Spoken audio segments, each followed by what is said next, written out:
شي حاجة اللي أسطورية بوحديتها. كل وتفاصيل فضل الوليد أمرها قبل ما نبدا معكم فيديو، ما تنسوش الاشتراك بالقناة باش يوصلكم دائما كل جديد. يسرى ستيل حطت واحد الفيديو على انها دفوع، فرحت براسي. المهم داكشي الحفله والنشاط والحيحه، ولكن غير بوحديتها. ما عرفتش ولا ما فهمتش بالضبط شنو بغات تقصد في داك الفيديو، واش ليها ولا كانت في شي حفله اخرى يعني معروضه.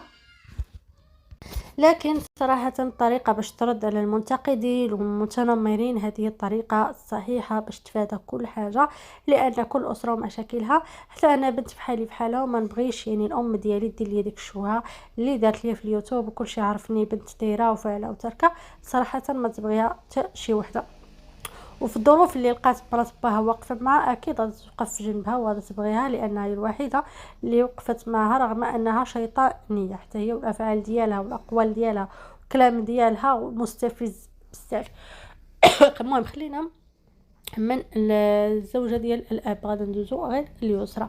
يسرى باغا تنسى المشاكل، لانها واخا كانت مازال صغيره وكتمر من واحد الظروف اللي قاسيه بزاف اللي هي تنمر، وبقى في سن المراهقه. يعني واحد اللي خاصو يوقف معها الاب ديالها وخصوصا الام ديالها في هذا السن اللي هي فيه، لان السن صراحه صعيب بزاف وخايب بزاف.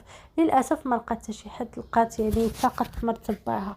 حتى من جداها راها ملاهيه مع اليوتيوب حتى هي، وطياب الام ديالها راكم عارفين الاب ديالها في السجن، فقررت على انها تعيش شويه حياتها.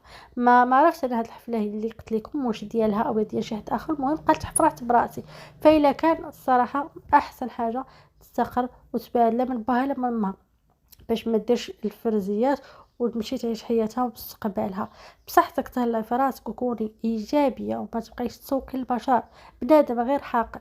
قالت لهم ما تخليش السلبيين ياثروا فيك، ديري محتوى رقي. وحنا راه كاملين اكيد مع وحده مراهقه حتى تبلغ سن الرشد. غادي تقول لي وصلت 18 عام، راه يلاه وصلت 18 عام، واخا 18 عام راه حتى 22 عام وكتبقى فيهم دوك المراهقه ودوك التبرهيش كيف كنقولوا. وبركه من المعاطيه والكلاشات، وربي ييسر الامر ديالك، خصوصا الا خديتي رضا منهم بجوج واخا ما تبغاش تعيشي معاهم.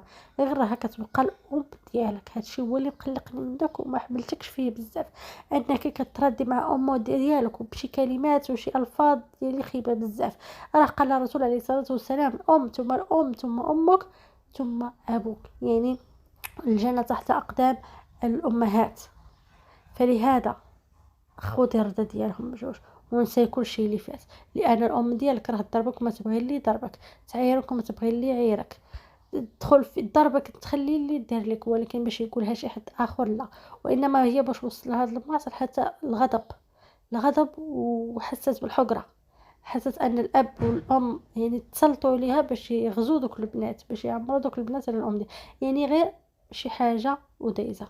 فكنتمنى يبقى واحد الصلح بينك وبين الام ديالك، باش ربي يكمل عليك ويسهل عليك ان شاء الله.